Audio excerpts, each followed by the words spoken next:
Welcome to Sports Management Podcast, where you will hear interesting sports management professionals share their stories, experiences, and passion for the sports management industry.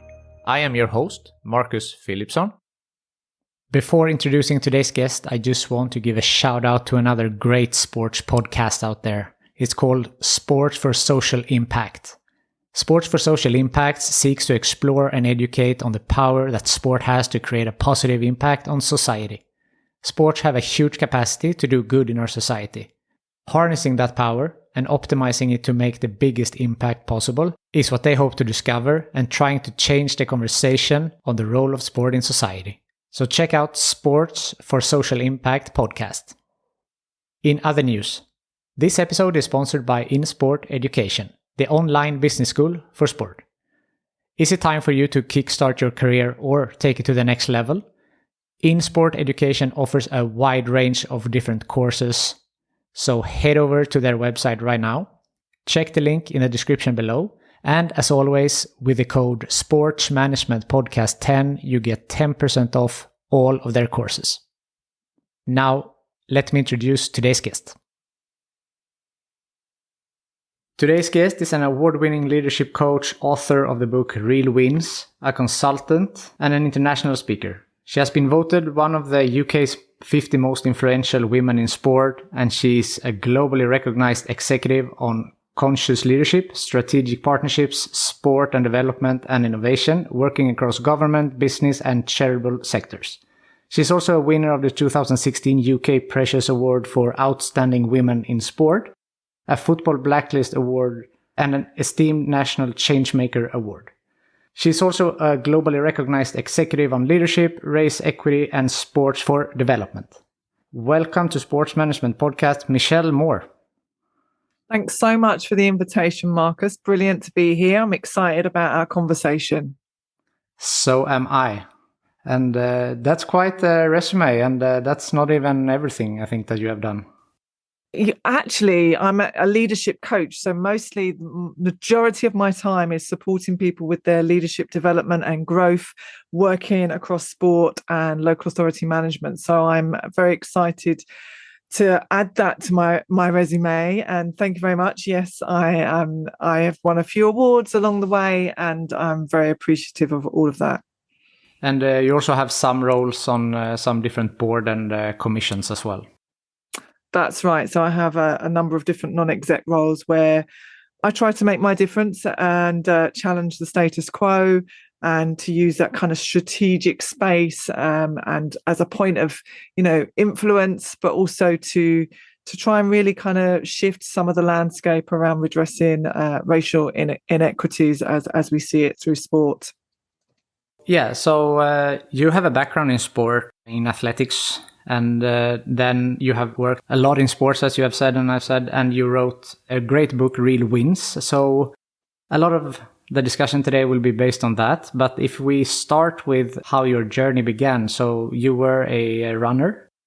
That's right. Yeah. So I was a 400-meter runner back in the day, I say. But I started athletics when I was 9, and I did it up until I was in my mid-20s, and athletics was just this amazing thing in my life. It was such an identity affirming space for me as a young brown skinned woman who came from a South London inner city area within London. And sport for me kind of has been this great teacher, and it continues to be a teacher. And back in those days, I was on a Herne Hill Harrier, and we would train in the week and compete at the weekends. I talk in the week because I'm actually a twin, and I loved my athletics. And it literally was a space where I learned how to lose and how to win. And it gave me these lessons of literally picking yourself up and dusting yourself off again.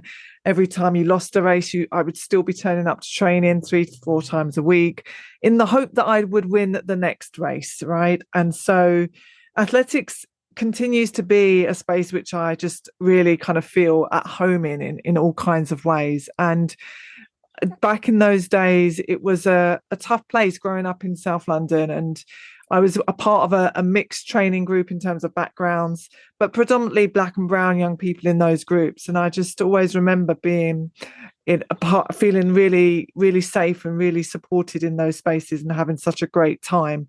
But sport taught me so much about the power of mindsets, resilience, and everything that goes with our own kind of self-awareness and what we learn from losing, which actually translated into my professional career in leadership and management. And so that journey has been complicated and enriched by being a Black woman. And at the same time, the lessons that I learned from sport continue to give back to me even to this day. Yeah, and I read somewhere that you have said that sport has provided you with a roadmap for success and an understanding of resilience, and that's what you mentioned now as well. Yeah, and the thing is I didn't reach those international levels of superstardom that I dreamt of as a young woman, and so that was such a big disappointment to me in all kinds of ways. And it's from that I was able to kind of learn some really big lessons that transformed my future. So my book is about actually how do you transform some of that disappointment into success. But sport is the great leveler in many, many ways. And as a young brown-skinned woman, my identity was shaped by sport, but also some of the way in which sport can hold up that lens to big cultural and social issues in ways that other things just can't. Both from an active, like a runner perspective, but now also you have been working on the management side for a while. How is it like being a brown-skinned woman working in a very white male-dominated field? So the work that I do, I was originally a teacher and I had responsibility for sport and physical education in the work that I do. And I later on ended up working in a football club, Charlton Athletic Race Equality Partnership, kind of setting up community sports programs and delivering anti-racism training. And then after that, I actually worked in a secondary school as an assistant head, which was a sports college, developing sport and cultural programming and raising aspirations within that school. And then latterly, I worked within local authority management, heading up PE and school sport across an area, and then doing all of the work around the London 2012 Olympic Games, in really enabling that strategy of young people being a part of the games to come to reality. So I've had a really different, a very eclectic route in sport in lots of ways. And then on the side, I've been working in kind of different non-exec roles and as an activist and a campaigner, challenging the inequalities that I see, using my platform as a speaker within that space and developing different projects. I had a project called the Girls Basketball Inspiration Program, targeted at young Black girls in inner city areas, using basketball to raise their aspirations, and then doing work that would be aligned to a particular campaign. So I did work around raising the visibility of Emma Clark, Britain's first Black female footballer in the 1800s. And so my work has kind of been very diversified across the piece. And a lot of the work that I do now is coaching individuals, Black and brown individuals who work across sport, and supporting them in their roles to become change makers in their organisations. And so there's a challenge that goes with being somebody that calls out injustice, because there's the repercussions can be, we're not sure we want to hear from Michelle Moore, or we won't necessarily use Michelle Moore to chair that discussion because she'll want a real conversation. And so it is a very white and male-dominated space in terms of the structures and the administration throughout sport. And if we just look at some of the statistics, about 1.5, 1.6, it may have gone up just very marginally, percentage of positions on national governing bodies of sport are held by Black women, as an example. And so there's a very, very long way to go. And you see diversity initiatives come out upon diversity initiatives and never really kind of move in the dial. Just recently, there was an article in The Guardian, actually, quoting Les Ferdinand, who's the sporting director at QPR, talking about the diversity code that was launched by the Football Association in the last couple of years. And actually, because that was a voluntary code, it hasn't had the impact in terms of really shifting the dial in terms of representation. So we have, 43% of the Premier League are black and brown players, but actually only 4.4% of managers are black. So that just tells you. And at no point has there ever been any black managers above the number 7. So there's a long way to go within sport, and it's a very challenging space if you're continually calling out those inequalities, because very quickly you get to see that the progress is just very, very slow.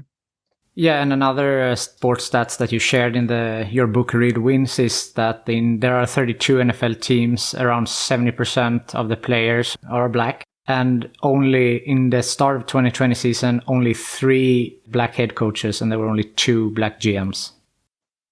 Yeah, and that comes from research from the Global Institute for Sport in Arizona, and their research even goes further, that kind of looks at the way in which black coaches are given less opportunities to succeed as well. So if they do come on, they are managed to become successful, their tenure is very, very limited in comparison to their white counterparts. Do you see this type of racism across the sport industry, or is it more common or less common in different sports, or what is your experience? Well, I think one of the things about what's happened in the last couple of years is that it's really shone a light on the way in which sport is structured and administered and governed in this country. And off the back of the racist murder of George Floyd in 2020, we were able to see that many organizations, sports organizations globally, actually kind of really, from the big brands to governing bodies of sport, from the international sports federations to national sports federations, kind of issue these vision statements about their commitment to race equality and equity. And often they were very reactionary, and some of them very performative. And within the UK context, there was a lot of that performative action going on. And so I think singling out different sports is, it can be really clear in some sports, and in other sports it's not so explicit, but it's still a part of the whole picture that needs to shift. And Sport England, who are the main organisation that govern and administer sport in this country, have acknowledged that all of sport needs to get better. It's a monocultural industry within the UK. And so that shift that needs to happen is urgent, actually, and has been urgent for a number of years. And so, there are different sports that are, in a sense, kind of more representative on a board level, but that doesn't necessarily translate into their middle management and the diversity and representation of their whole workforce. And so that means that there's a challenge to the industry in terms of how their diversity action plans, which is what they're being held to account to, are being monitored, and what some of the repercussions and the accountability that needs to be built in to those plans that needs to be monitored, that is the real issue here. And in lots of ways, that intentionality and that accountability isn't the thing that has the teeth that means that those bodies are being held to account in a really rigorous way.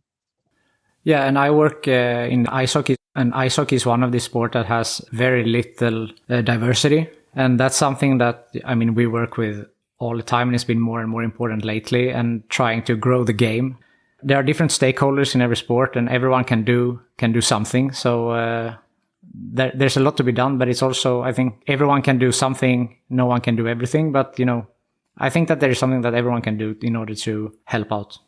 Yeah, I think this is beyond like just helping out, though, isn't it, Marcus? This is about how can we create an equitable and fairer landscape where everybody gets to win, where everybody has the access that is aligned with their different needs within the context of whatever sport that is. And so in the book Real Wins, I talk about the way in which we can all sign up to be change makers, activists, campaigners, however we want to use those words, to challenge ourselves to go on our own leadership journey with dismantling and decentering the way in which white supremacy works, in the way in which racism works, and the way in which we can all find our part to play. So you might be channeling your inner Serena Williams or Raheem Sterling and become that positive disruptor, or you might be an empathetic storyteller like a Simone Biles, or you can be somebody that builds community and collective. You might be a Marcus Rashford. So it's about understanding the part that you play and then playing that part really, really well and really fully kind of leaning into that as much as possible, because otherwise it can become an overwhelming task where you're, well, where do I fit within this? And if all of us had that commitment to address racial inequality, and then the other protected characteristics become a part of that because of the way in which you work with one marginalized group, it then opens itself up because it intersects with the other groups. Then we're in a better place, a better starting position to really start this work. Definitely. How do you see that when athletes do take a stand? There has been, John Carlos raised his fist against oppression. There have been athletes taking a knee during national anthems, and they have been heavily criticized. Do you think that the risk is that people don't dare to speak out because they are afraid of this criticism? Well, I think there is a massive, massive impact for athletes when they choose to use their platform. Tommy Smith and John Carlos raised their fist in that 1968 Mexico Olympic Games as a part of the Olympic Project for Human Rights, which actually was a year-long campaign, and that was really well thought out and strategically positioned in a way that was to really use sport as the vehicle to deliver a message, right? It was the vehicle in which we could use the power and the cultural relevance and the extraordinary way in which sport can communicate messages. And sometimes it needs athletes to be able to use that vehicle to articulate a narrative that can go in and puncture the views of those that are actually not affected by a systemic or inherent racism and other forms of discrimination. And American writer Dave Zirin talks about this a lot, that Tommy Smith and John Carlos were a part of that movement and moment. There was a movement and there was a moment in time where that image has now become iconic. Marcus, I had the very distinct honor of having interviewed Dr. Tommy Smith and talked about that moment. And he talked about how there's a redemptive power that goes with sacrifice. Actually, when you really understand, when you have a really enhanced self-awareness, the part that you can play and the contribution you can make. And he recollected a conversation that he had with the late, great Dr. Martin Luther King about how one small impact can have this mighty action, and one small action can have this mighty impact, rather.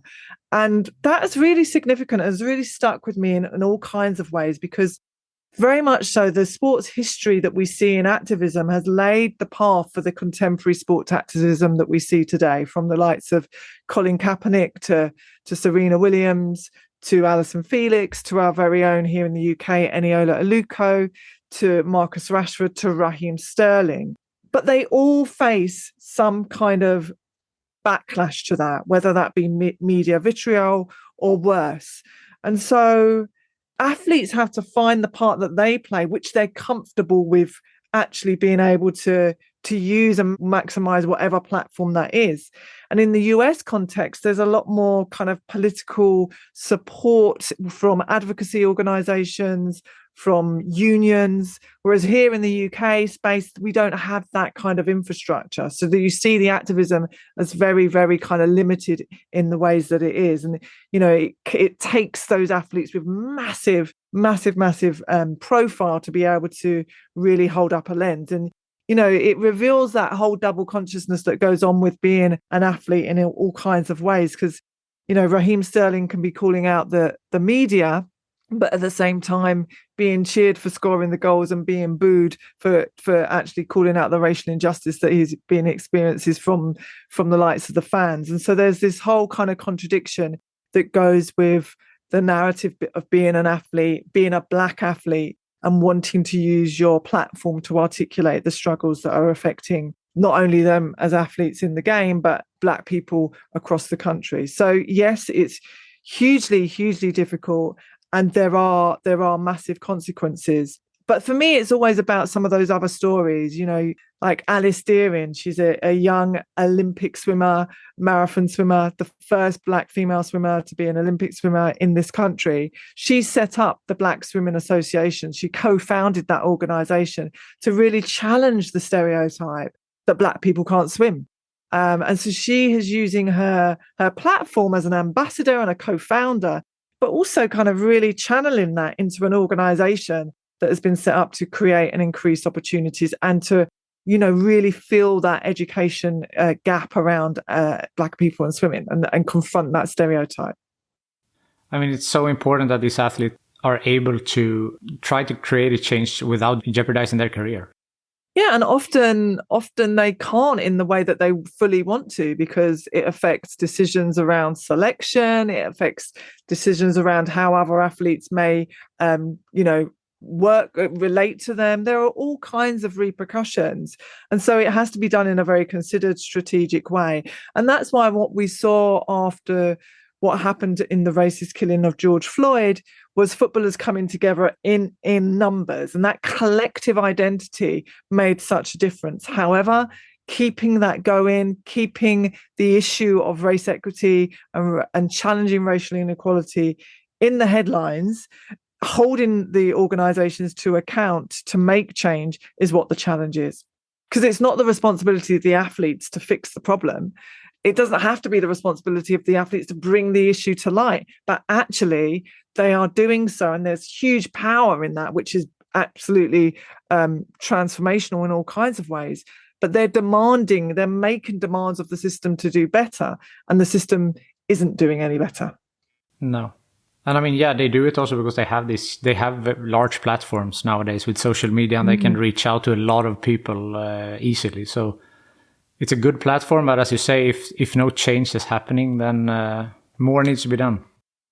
Yeah, I'm a believer in the power of athlete activism, but I'm also a believer that there needs to be education, there needs to be theories of change, there needs to be people who are courageous enough in the organizations that are running sport, who are able to admit and to acknowledge the fact that they're not getting this right and that massive change needs to happen. So that means that those organizations have to become a bit more shame resilient. They have to understand that they're not getting this right and that they need to do things very, very differently, and radically so. Yeah, and one way to educate is to write a book, which you did.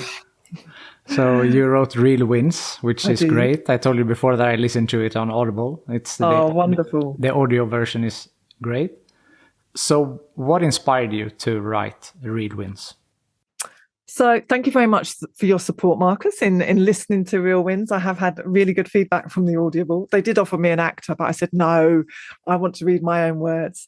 The book Real Wins was, I have to admit, I don't have a romanticized kind of story about this. I was approached to write Real Wins, and an agent found me and said, Michelle, we really think that you've got a lot to share. And I was like, really? Because I'm doing my work in the world as a coach, as a speaker, as a campaigner, and really busy getting on with it. And then when I sat down and I thought about it, I really felt as if actually I've been censored and in my life in all kinds of ways, from the voices in my head to the organizations that I've kind of worked with. And actually the book Real Wins was a way in which I could share my messages in a way that's on my terms. And so it really is about leadership in its broadest context, as me as a young Black woman who was really wanting to be and dreamt of being a professional athlete, but didn't make it. And then literally kind of understanding how those lessons around failure can actually transform my future. And in so doing, the complications that came from being different in the workforce, from being the only Black woman, from being the youngest, and then enabled me to be able to kind of take some of those lessons that I learned and these magnificent mistakes that I made in my career as well, which I'm really honest about in the book, and then to map that and think about what is it that I can share with the world that can help anybody from a marginalized identity find their own tools for resistance, and at the same time hold up this lens for leaders and everyone. All of us are leaders, right? But those of us that are in organizations that want to do better at redressing racial inequities. And so there are very specific tools for leaders as well. You know, I'm a sportswoman, so I get bored easily, actually, academically. And even though years later I have a degree and I have a master's and all of these things, I had to make my book very accessible and very entertaining. So that's why I write stories. I talk about my experience and personal stories, and I share the wonderful testimony and interviews from the international athletes and the business leaders that I interviewed. And I share their insights around resilience, around mindset, and everything that goes with self-awareness to enable us to live into the best possible version of our leadership potential that enables us to be the change makers in our own lives, but also in creating change for those that have less privilege than we do. Yeah. Mindset is one aspect, as you said, and you are talking about growth mindset versus fixed mindset.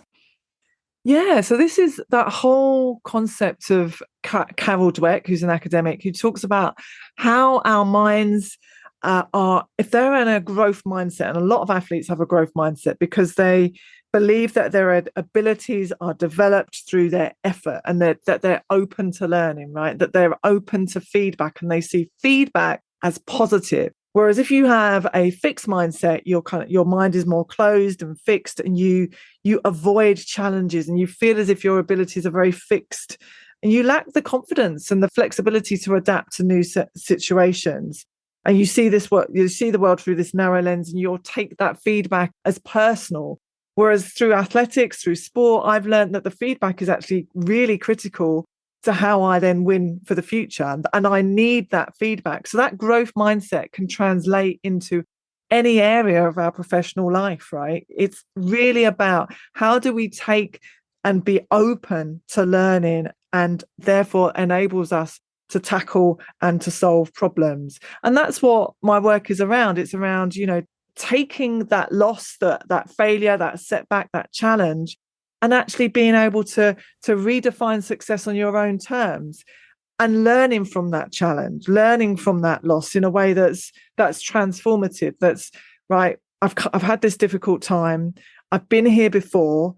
That I've got evidence in my life that I've got over tough times before, and actually I can do it again. And that creates that systemic resilience in us. But it's really understanding that, our losses in life and our setbacks and challenges are actually sent to kind of take us in a new direction, but actually they become the most powerful lessons for us that unravel our real wins. They paradoxically become our victories in all kinds of ways.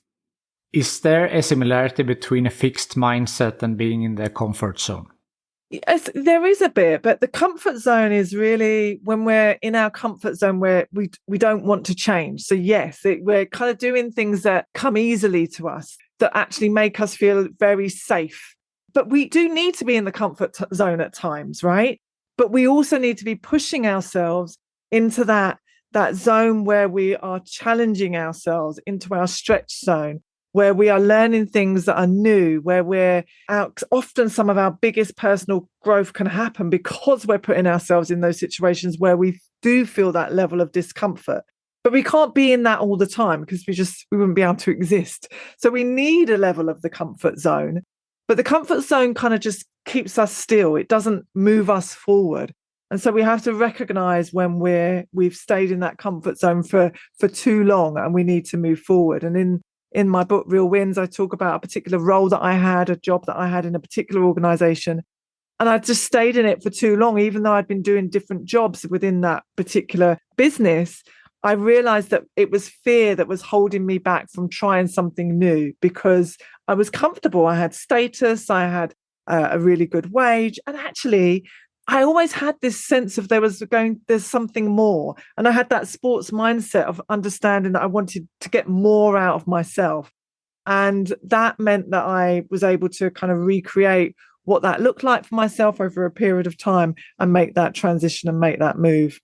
Mm. The stretch zone, is that the opposite of the comfort zone? Yeah, so it's exactly what I've just talked about there. It's about kind of challenging yourself, identifying what is it that's going to make you feel alive. It's where you become more of an aligned leader where your personalities and your skill set kind of matches up, and you work on things that feel hard initially, but then actually become quite natural to you. And as an athlete, we talk about being in the zone a lot, where you are performing and everything feels effortless. And it's like when you're kind of in that stretch zone, but you've become more aligned to your values. And that's where, you're really kind of flourishing and driving forward and flying in your career. A lot about leadership. You are educating leaders. You're talking about leadership. What would you say is your leadership style? Well, I like to talk about the time when I actually wasn't a very good leader. I'd taken my sports mindset, which was very high performing, into an organization where I was managing a number of teams. And I realized that my levels, the way in which I was managing was kind of a real mismatch to the culture and the people that I was working with. And I received some very negative feedback from them. And I needed to be moved from kind of being defensive about that feedback into being much more growth mindset, but very open. And I had to develop my conscious leadership style within that space in those moments to become much more collaborative, sharing out power, dropping my ego, and, be in a space where I revealed more of myself in being more vulnerable, really. And it was challenging because as a Black woman and the only woman of difference, that I had to kind of work through some of the racialized and gendered tropes that were being played out. By being more collaborative and creating systems where people felt that they were actually being heard. We do a lot of listenings, but some of that can be performative. And as a conscious leader, conscious leadership is about listening to understand and not being right and not being defensive, but just listening to really understand what the issues are. And I became a much more conscious leader. And so conscious leadership is all about our levels of self-awareness to ourselves that enables us to have greater relational connection with others, that then enables us to kind of be in tune with the world around us. And that's what I think sport needs. It needs more conscious leadership. It needs people that are prepared to be held accountable, people that are open and honest and actually are able to define the reality in those moments and still work towards creating improvements, even if it's a very challenging and space to be in. So, conscious leadership for me is really integral to how we move forward and how we create spaces of greater equity where we can all become much more authentic and accountable leaders who show and demonstrate empathy, not just for others, but for them. By doing that for themselves first, they're enabled to do that for others. And that empathy piece is really important because it's not just about, this idea of a superficial understanding what it's like for others, but it's actually being able to put yourself in somebody else's shoes. It's more than that. It's being able to listen and hear and understand when those experiences don't match up to your very own experiences and really being able to then act upon that. You mentioned in the book the importance of having relatable role models, and you mentioned Michelle Obama as one for you. So if you can first just talk a little bit about that, and then also if you have a personal aim or goal to be a relatable role model for young women in sports coming up. Yeah, I think in the work that I do in the world, I try to really connect people with each other who can actually relate to each other, who can take a bit of, actually, that person's got something that I can really relate to and understand. And so those networks of power that I like to call them actually are really important. And the role model piece is a part of that, because rather than just looking up to somebody, looking into their story enables you to see parts of your story through their eyes. And so I talk about when I met, well, I didn't get to meet her, but Michelle Obama came to London in the UK when she was on her book tour for Becoming. And I was one of the very fortunate people to get a ticket, one of these hot tickets in London town. And myself and my sister went to hear her life story and her work around and her experiences in the world. And it just enabling in talking very openly and honestly about her own vulnerabilities, it enables you to see that somebody like Michelle Obama or whoever your role model might be suffers from some of the same feelings of inadequacy that you might feel, kind of then gets you thinking that actually I'm seeing my world through their eyes. And if they're able to achieve that, then actually that enables me to think that somehow or other I might be able to do that. That physical representation of yourself is really important. But what it does is it gives you this prism. And I think Serena and Venus Williams do this, big global superstars do this, through which you can focus your dreams and your abilities in a different way. You can literally reimagine some of your possibilities. And especially if those role models are from a marginalized identity, and they become these kind of inspirational agents of change, of survival, because you know that they've gone through some of the same hardships in terms of oppression that you have. They take on this kind of bigger semblance and significance for you in all kinds of ways. And I always remember when Kamala Harris got in as the vice president into the US, and she empowered a whole generation of Black girls to construct themselves by a whole new set of rules, because as the first Black woman of Asian and Jamaican descent in that position of power, the visibility of that role model is hugely significant. So I think seeing people who look like you excel instills this belief that you could actually achieve those same feats. So I think role models are significantly important, and I look to them all the time. I look to my gran as a role model, who came to this country from Guyana in the late 50s as on her own with 3 children under 10, and one of those was my dad. And so she's an inspirational role model to me in all kinds of ways, and I take lots of real motivation from her journey because of the ways in which she would have faced oppression and the sacrifices that she made. So role models are close, they're far, and they can be the role models that you follow on social media. They can be those role models that are really, a part of your family, but they can also be those role models that take up space in a really powerful way. And do you hope to be a role model for young women coming up in sports? Well, I think that sometimes when you are in positions where you are in have a profile and you have influence, I see it as actually a part of my responsibility to share and stand in my success, because I know how much it actually inspires others, and especially young women that look like me, that especially young women who are from a Black or a brown or mixed race background. And so therefore, by default, actually, by some of the platforms that I use, I've become a role model. So, and as a teacher, as an assistant head teacher, working in the community, people have looked to me for that support or level of or some inspiration. So I take that very seriously, and I do a lot of mentoring in the work that I do and coaching, but I have kind of informal groups of young women that I support and older women that I support in their journeys, because we all need to feel seen and heard and understood. And it's very special when that's by people that look like you. Yeah. So what would be your best advice for these young women who want to break into the sports industry? Well, I think, anybody that's breaking into any kind of industry, and especially sports, it's about understanding what it is that you're bringing to the table, right? What is it that makes you unique? And we all have something that makes us special.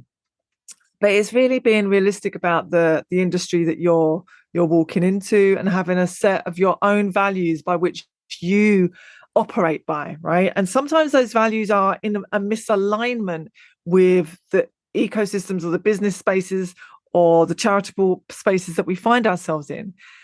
And actually, it's about being very congruent and very present to your values, because those can become your driver and your kind of internal satellite navigation system by which you can make decisions.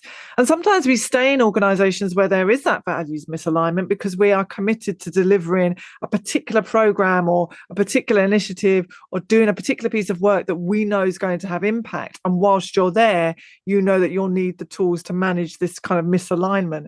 But those values become your anchor. They become those set of principles and ideals by which you can become known for. And being known for your values is really very significant. It actually supports your growth. Being known for standing up for inequalities, being known for being somebody that is prepared to challenge the status quo, your values can arrive before you do in the room, right? And I think that's a really positive thing, because that kind of always asserts your boundaries in all kinds of ways. So it's really clear. So having a set of values is really important. Understanding your support system, making sure that you have a community of champions for you in the organization and external to the organization. And understanding that you are not defined by your professional role, that there is more to life, that actually we need your resilience to be as empowered and emboldened as possible for your lifelong learning, for everything that goes with being who you are as an individual.